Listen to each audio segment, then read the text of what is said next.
Hello everyone, very very good evening. कैसे हो? Hope करता हूँ आप सब लोग अच्छे ही होंगे। सो फ्रेंड्स, पर्यावरण अध्ययन की स्पेशल वीडियो में आप सभी लोगों का बहुत बहुत स्वागत है। आज की इस वीडियो में आप लोगों से मैं पर्यावरण अध्ययन का टेस्ट लूंगा, स्पेशल सीटेट एग्जाम 2024 के लिए। फ्रेंड्स, इस वीडियो में जो टोटल आपके क्वेश्चंस होंगे वो होंगे 30। अगर आप लोग 30 में से 10 से 12 प्रश्न सही कर लेते हैं तो आपकी ईवीएस की तैयारी बहुत ही अच्छी है। तो चलिए फटाफट स्टार्ट करते हैं।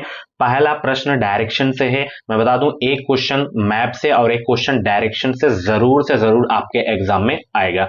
जो सिलेबस में है ईवीएस में, उससे एक एक क्वेश्चन 100% आपके एग्जाम में आएगा प्रश्न। ठीक है, चलिए पहला प्रश्न क्या है यहाँ पे। राधा अपने घर से 2.5 किलोमीटर उत्तर की ओर जाती है। अब बाएं मुड़कर वो जो है वह 5 किलोमीटर जाती है। फिर बाएं मुड़कर 2.5 किलोमीटर जाती है, तो वह अपने घर से कितनी दूर किस दिशा में स्थित है ये आपको बताना है। बहुत ही नॉर्मल सा क्वेश्चन है ये, ठीक है ना। तो जब आप लोग इसे लगाएंगे तो ये घर से 5 किलोमीटर पश्चिम दिशा में आएगा, ठीक है ना। सीधा सीधा नॉर्मल क्वेश्चन है ये, ठीक है। चलिए अगला प्रश्न यहाँ पे देख सकते हो, किस राज्य में फूलों की घाटी राष्ट्रीय उद्यान स्थित है? बताइए, फूलों की घाटी उत्तर प्रदेश में, उत्तराखंड में, केरल में या कर्नाटक में? फूलों की घाटी राष्ट्रीय उद्यान उत्तराखंड में है, ठीक है ना। उत्तराखंड के चमोली जिले में। तो यहाँ पे ऑप्शन जो आपका करेक्ट होगा बी वाला बिल्कुल करेक्ट हो जाएगा। फ्रेंड्स, अगर आपको सीटेट एग्जाम क्वालिफाई करना है तो आप हमारे चैनल को सब्सक्राइब कर लीजिए, ताकि जो भी सीटेट यूपीटेट टीचिंग एग्जाम की अपडेट है वो अपडेट आपको मिलती रहे हमारे चैनल के माध्यम से, ठीक है। और भी क्लासेस अगर आप लोगों को देखनी है तो आप लोग प्ले लिस्ट में जाकर देख सकते हो। प्ले लिस्ट में आपको हर सब्जेक्ट की क्लासेस मिल जाएंगी। एंड ये मैं जो प्रश्न करवा रहा हूँ ये सारे के सारे क्वेश्चन आपके प्रीवियस ईयर के क्वेश्चन है, तो आपको बुक लेने की आवश्यकता नहीं है। 400 से 500 रुपए की मार्केट में बुक आती है प्रीवियस ईयर क्वेश्चन की, तो फालतू में आपको पैसा नहीं बर्बाद करना है। जब मैं फ्री में प्रीवियस ईयर क्वेश्चन करा ही रहा हूं तो आपको लेने की क्या आवश्यकता है, ठीक है। चलिए प्रश्न क्या है, ये पहली टाइप में है कि मैं पतला सा पर छोटा हूं, भूरा भी हूं और काला भी हूं, गरम घी और तेल में मैं खुशबू फैलाता हूं, दही और जलजीरे में भून कर डाला जाता हूं, सोचो सोचो कौन हूं मैं, तो उपयुक्त पहले में उल्लिखित मसाले को बताइए। हल्दी हो सकता है, या दालचीनी, या जीरा, या लौंग। बताइए क्या हो सकता है वो। बहुत अच्छे भाई, सभी लोग जवाब देने का प्रयास करेंगे। देखिए, पतला सा हूं और छोटा सा हूं तो ये आपका जीरा हो जाएगा, ठीक है। भूरी भी हूं और काली भी हूं, गरम और घी हो गया, और तेल में ये खुशबू फैलाता है, सभी को पता है। और दही और जलजीरे में भून कर इसे डाला जाता है, तो वो आपका क्या हो जाएगा, जीरा हो जाएगा, ठीक है। चलिए अगला प्रश्न, सीएनजी का मुख्य संघटक क्या है? सीएनजी का मुख्य संघटक क्या है बताइए। एथेन, प्रोपेन, ब्यूटेन या मेथेन? सभी को गुड इवनिंग भाई, सभी को गुड इवनिंग। वीडियो को लाइक कर दो, शेयर कर दो। दोपहर वाली क्लास अगर आप लोग नहीं देखे हो सीडीपी के तो जाके देख लेना, ठीक है। सीएनजी का मुख्य संघटक क्या है? कॉम्प्रेस्ड नेचुरल गैस इसका फुल फॉर्म होता है। तो सीएनजी का मुख्य संघटक इसमें है आपका मेथेन। ऑप्शन चौथा आपका बिल्कुल करेक्ट हो जाएगा। नेक्स्ट क्वेश्चन यहाँ पे देख सकते हो, ये आ गया है प्रश्न। कोई छात्र 29 सितंबर 2022 को किसी ट्रेन में सवार हुआ जो गांधीधाम रेलवे स्टेशन से 12:30 बजे चलकर 1 अक्टूबर 2022 को 7 बजे तिरुवनंतपुरम रेलवे स्टेशन पहुंची। यदि इस अंतराल में ट्रेन 2296 किलोमीटर की दूरी चली तो इस ट्रेन की औसत चल क्या है? ये क्वेश्चन जरूर आता है आपके एग्जाम में। इन क्वेश्चन की प्रैक्टिस आप अच्छे से करके जाना। सभी लोग सॉल्व करिए इसे, फटाफट सॉल्व करिए। बहुत अच्छे भाई, गुड इवनिंग सभी को। चलिए इसका जवाब दीजिए सभी लोग।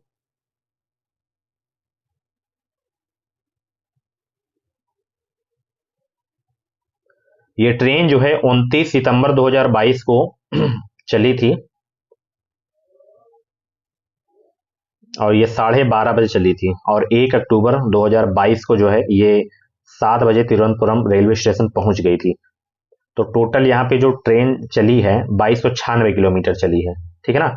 अब यहाँ पे पता करना है आपको घंटा, कि कितने घंटे ये ट्रेन चली है। तो ये 12:30 बजे से चली है और 7 बजे तक चली है, 1 अक्टूबर 2022 तक। तो टोटल यहाँ पे आपका जो हो जाएगा 42.5 घंटा निकल के आएगा जब आप लोग इसे ऐड करेंगे। एंड यहाँ पे दूरी कितनी है, तो दूरी यहाँ पे आपकी 2296 किलोमीटर है, ठीक है।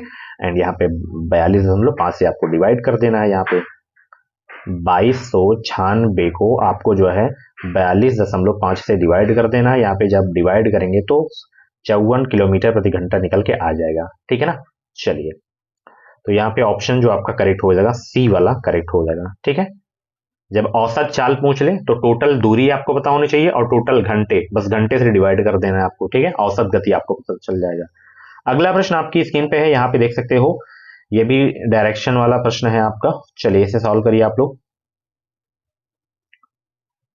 इसे आप लोग आराम से करना, ठीक है। मैं इसका आंसर मैं आपको बता दे रहा हूं, इसका जो उत्तर आएगा ठीक दक्षिण आएगा। बड़ा प्रश्न है बट घबराना नहीं, बिल्कुल सरल प्रश्न होते हैं ये वाले, ठीक है। तो अच्छे से आप लोग सॉल्व कर लेना है आप लोग इसे। निम्नलिखित में से पक्षियों का वह युगल यानी कि जोड़ा चुनिए जिसकी दृष्टि इतनी श्रेष्ठ होती है कि हमारी तुलना में वस्तुओं की जो है वस्तुओं को 4 गुना दूरी से स्पष्ट देख सकता है। कौन सा वो समूह है बताइए? कौवा और उल्लू, चील और गिद्ध, कलचिड़ी और गरुड़, वसंत गौरी और कौवा।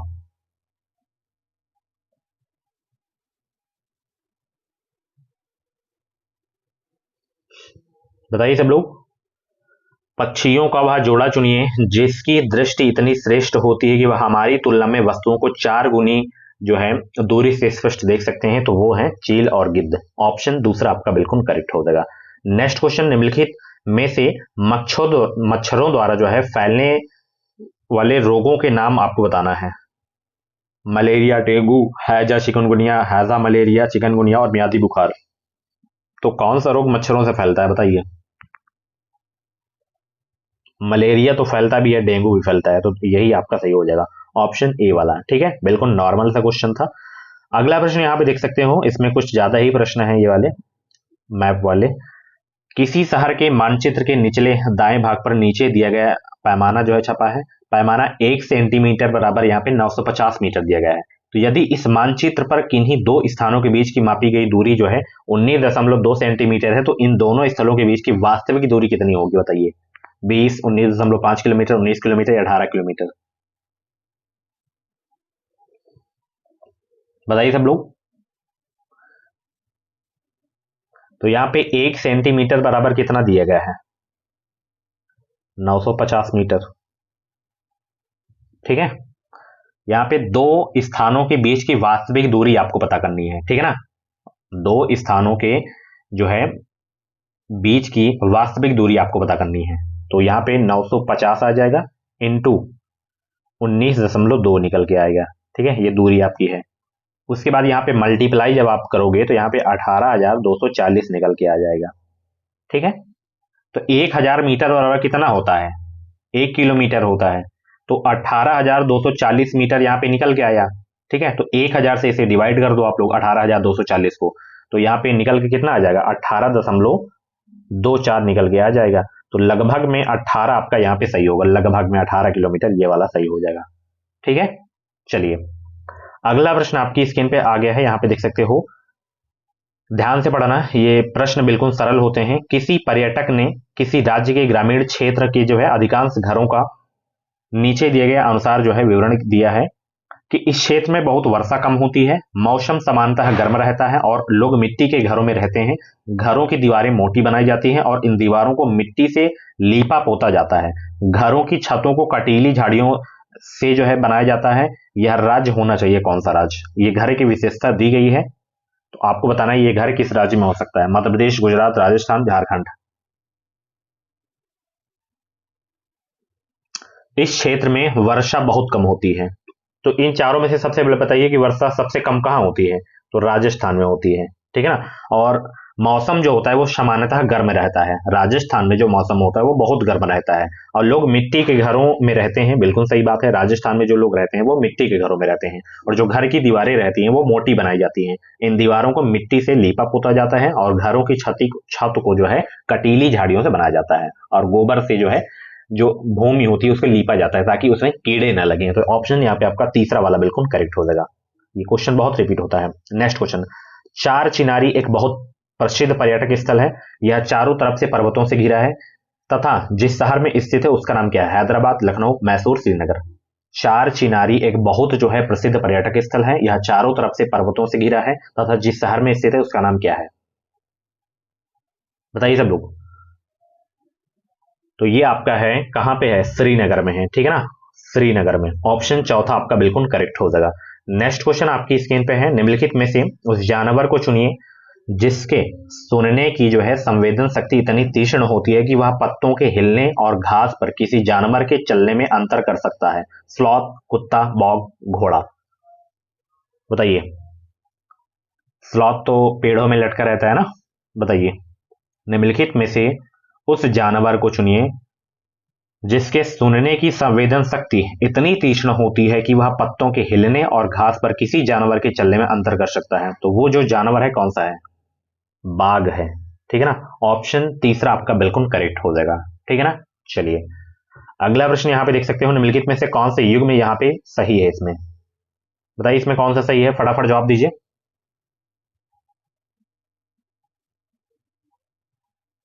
केवल इसमें यही वाला सही है, गाजर जो होती है मूसला जड़ होती है। ठीक है।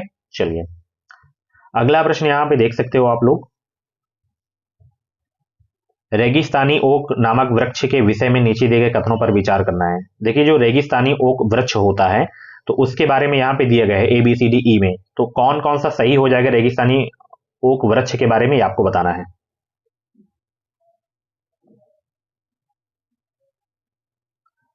ये जो है ऑस्ट्रेलिया में पाया जाता है। रेगिस्तानी ओक नामक वृक्ष जो है आपका ऑस्ट्रेलिया में पाया जाता है। तो इसमें ये वाला सही हो जाएगा, ये वाला सही हो जाएगा और इसमें ये वाला, यानी कि इस वृक्ष की ऊंचाई प्रारंभिक विद्यालयों के जो है कमरों की ऊंचाई अर्थात लगभग 4 मीटर होती है। बिल्कुल सही है। जो रेगिस्तान ओक होता है ये 4 मीटर का होता है और इस वृक्ष की जड़ें उस गहराई तक जमीन में जाती हैं जहां तक कि भौम जल स्वर स्तर तक ना पहुंच जाए। बिल्कुल सही बात है। इस वृक्ष पर पत्तियां बहुत कम होती हैं। तो ये तीनों आपके सही हैं। बी सी ई, बी सी ई देखिए किस ऑप्शन में है, बी सी ई यहाँ पे तीसरे वाले ऑप्शन में दिया गया है। ठीक है। चलिए निम्नलिखित में से किस संघ या जो है राज्य या संघ शासित क्षेत्र के लोग जो है सरसों के तेल में बनी या पकी मछली खाना पसंद करते हैं? कश्मीर, गोवा, लक्षद्वीप या पुदुचेरी में? उस राज्य का नाम बताएं जहां पे लोग सरसों के तेल में जो है पकी मछली खाना पसंद करते हैं। गोवा में तो लोग नारियल के तेल में पकी हुई मछली खाना पसंद करते हैं और केरल में लोग नारियल से बनी किसी भी करी के साथ उबला हुआ जो है साबूदाना खाते हैं। तो यहाँ पे जो कश्मीर हो जाएगा, कश्मीर, कश्मीर के लोग सरसों के तेल में बनी या पकी मछली खाना पसंद करते हैं। तो ऑप्शन ए करेक्ट हो जाएगा। अगला प्रश्न है, उपाख्यानक मूलक अभिलेख प्रयुक्त होते हैं किसमें किसमें? बताइए। बच्चे की जो है रुचियों और संबंधों के बीच पहचान करने में, या बच्चे के विषय में निर्णय लेने में, या जो है समस्याओं की स्थितियों में बच्चे को जो है समाधान प्रदान करने में, या बच्चे की क्षमताओं और कमजोरियों को जानने में।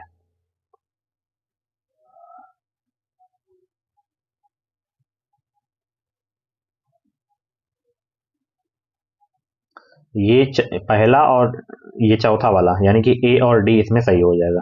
ऑप्शन चौथा। ठीक है। चलिए मसालों का पाठ पढ़ाने से पूर्व आस्था ने अपने कक्षा 4 के शिक्षार्थियों से 2 छोटे प्रश्न पूछे। इसके द्वारा आस्था जानना चाहती है कि विद्यार्थियों को पूर्व ज्ञान को जानना, या कक्षा में बुद्धिमान विद्यार्थियों को पहचानना, या अच्छे विश्वास और संप्रेषण कौशलों के विद्यार्थियों को पहचानना, या विषय मसाले के विषय में विद्यार्थियों के लिए विचार प्राप्त करना। मसालों का पाठ पढ़ाने से पूर्व आस्था ने अपनी कक्षा 4 के शिक्षार्थियों से 2 छोटे प्रश्न पूछे। इसके द्वारा आस्था जानना चाहती है क्या? बताइए सब लोग भाई।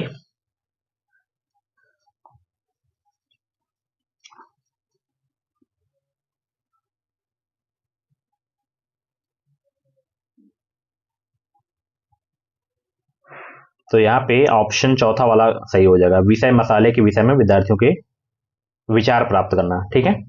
चलिए अगला प्रश्न है, माधवी अपनी कक्षा को क्षेत्र भ्रमण पर ले गई। वापस आने के पश्चात उन्होंने अपने विद्यार्थियों के साथ भ्रमण पर चर्चा की। इसे जिस रूप में व्यक्त किया जाता है वह है क्या? अधिगम का आकलन, अधिगम के लिए आकलन, आकलन अधिगम के रूप में, या अधिगम के दौरान आकलन?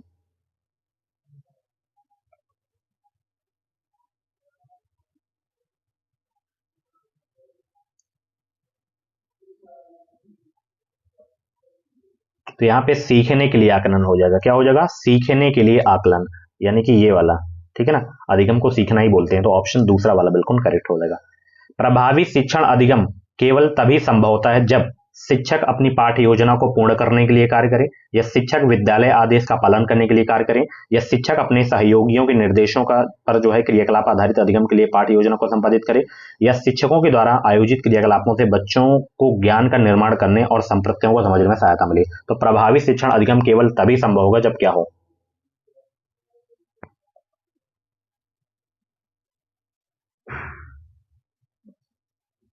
जब जो है शिक्षक के द्वारा आयोजित क्रियाकलापों से बच्चों को ज्ञान का निर्माण करने और संप्रत्यों को समझने में सहायता मिले। ठीक है, तभी आपका संभव होगा। अगला प्रश्न आपकी स्क्रीन पे है, समूह कार्य द्वारा ईवीएस पढ़ने या के अधिगम में व्यस्त बच्चों को के जो है सामाजिक व्यक्तिगत गुणों का आकलन करने के लिए सर्वाधिक उपयुक्त उपकरण कौन सा होगा? नियत कार्य, पेपर पेंसिल परीक्षण, या श्रेणी मापनी, या मौखिक प्रश्न?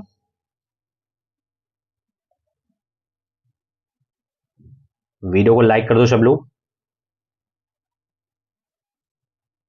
तो यहाँ पे श्रेणी मापनी हो जाएगा, यानी कि रेटिंग स्केल हो जाएगा। ठीक है, चलिए, एक ईवीएस के शिक्षक के रूप में अपनी कक्षा के समूह क्रियाकलाप की योजना बनाते हुए आप निम्नलिखित में से किन कारकों पर विचार करेंगे? बताइए, किन कारकों पर विचार करेंगे आप लोग? फटाफट जवाब दीजिए। बहुत अच्छे भाई। और भी क्लासेस आपको प्लेलिस्ट में मिल जाएंगी, तो एक बार प्लेलिस्ट आप जरूर से जरूर चेक कर लेना। एक ईवीएस के शिक्षक के रूप में अपनी कक्षा के समूह क्रियाकलाप की योजना बनाते हुए आप निम्नलिखित में से किन कारकों पर विचार करेंगे?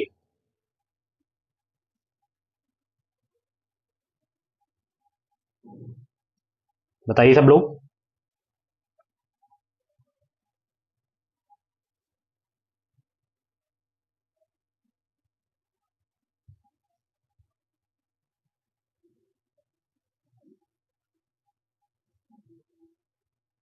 तो यहां पे ऑप्शन जो आपका सही हो जाएगा, यानी कि पहला वाला ABC। ठीक है ना, ये वाला सही होगा, ये वाला एंड ये वाला। ठीक है, चलिए नेक्स्ट क्वेश्चन। प्रियंका अपनी जो है विद्यार्थियों को वृक्षों के संरक्षण के प्रति संवेदनशील बनाना चाहती है। वांछित उद्देश्य को प्राप्त करने में निम्नलिखित में से किसका न्यूनतम प्रभाव होगा? किसका होगा बताइए।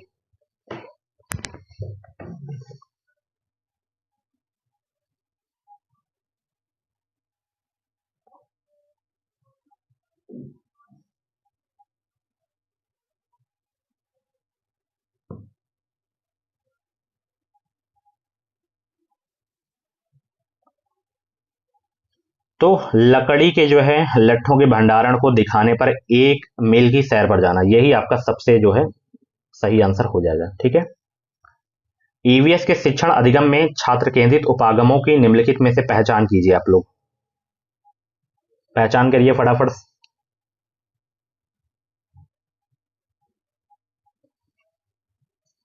बहुत अच्छे भाई, वीडियो को लाइक कर दो सब लोग, फटाफट लाइक करो। और चैनल पे पहली बार हो तो सब्सक्राइब जरूर कर लेना आप लोग, इस चैनल से आपको निश्चित मदद मिलेगी। बताइए सब लोग।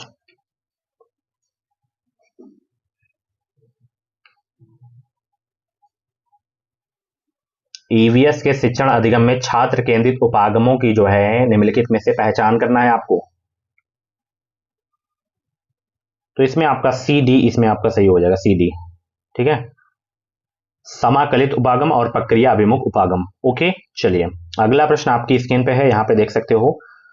हमारे किस पर जो है व्यवहार परक तंत्र का मूल्य एक भाग है? भावनात्मक का, या संज्ञानात्मक का, या मनोगतिक का, या भावनात्मक और संज्ञानात्मक दोनों का?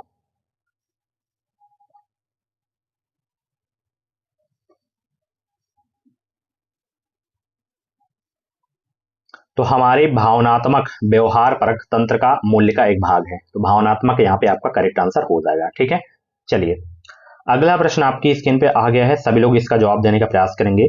ईवीएस प्रकृति की उत्तम व्याख्या की जा सकती है। यह कई विषयों को सम्मिलित करता है, यह बाल केंद्रित है, यह अनुभवजन्य है, या यह शिक्षण आधारित है?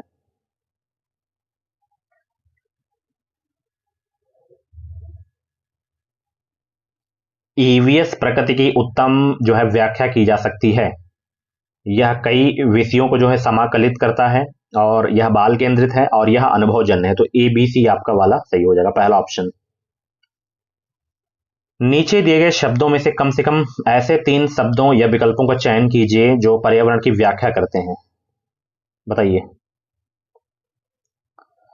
सही विकल्प को चुनिए आप लोग फटाफट।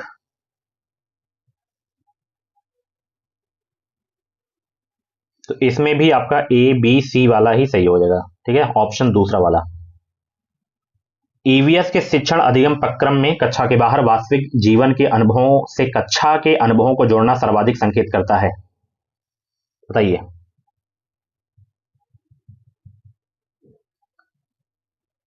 तो ये संकेत करता है पाठ्य पुस्तकों से बाहर जाना, ठीक है ना, इसको संकेत करता है। ऑप्शन यहाँ पे तीसरा आपका बिल्कुल करेक्ट हो जाएगा। कक्षा 5 की ईवीएस पाठ्यपुस्तक में कुछ जो है पाठों में सर्वे और लिखो सम्मिलित किया गया है। इसका उद्देश्य क्या है? विद्यार्थियों को खोजने एवं सीखने के अवसर देना, या विद्यार्थियों को अनुभव देना, या विद्यार्थियों के प्रयोग कौशलों को बेहतर बनाना, या विद्यार्थियों के समान जागरूकता को जो है बेहतर बनाना। बताइए सब लोग, 88 का जवाब दीजिए सब लोग। तो यहाँ पे 88 का ऑप्शन पहला बिल्कुल करेक्ट हो जाएगा, विद्यार्थियों को खोजने एवं सीखने का अवसर देना, यही इसका जो है उद्देश्य है। इसीलिए सर्वे और लिखो को जो है सम्मिलित किया गया है ईवीएस पाठ्यपुस्तक में। नेक्स्ट क्वेश्चन, निम्नलिखित में से कौन ईवीएस की प्रभावशाली युक्ति है? इसमें प्रभावशाली युक्ति कौन सी है इसमें? व्याख्यान, प्रायोगिक, भूमिका निर्वहन, प्रदर्शन। तो भूमिका निर्वहन है, ठीक है, प्रभावशाली युक्ति। लास्ट क्वेश्चन, नए विषय सीखने हेतु ईवीएस के शिक्षण अधिगम के जिस उपागम में विभिन्न कौशलों का उपयोग होता है वह क्या है? संप्रत्ययी उपागम, प्रक्रिया उपागम, समाकलित उपागम, या क्रियाकलाप उपागम। तो वो है आपका प्रक्रिया उपागम, ठीक है। सो फ्रेंड्स, ये थी आज की जो है ईवीएस की क्लास। कैसी रही क्लास? कमेंट बॉक्स में अपना फीडबैक जरूर देना। ऐसे ही डेली क्लासेस देखने के लिए एजुकेशन मिसाइल यूट्यूब चैनल को सब्सक्राइब करिए, ताकि जो भी सीटेट यूपीटेट टीचिंग एग्जाम की अपडेट आए वो अपडेट आपको सबसे पहले हमारे चैनल के माध्यम से मिल सके। कुछ भी डाउट है तो आप कमेंट बॉक्स में डाउट क्लियर कर सकते हो। बाकी 30 में से जितने भी क्वेश्चन आपके करेक्ट हुए हैं अपना रियल स्कोर आप लोग जरूर बताना।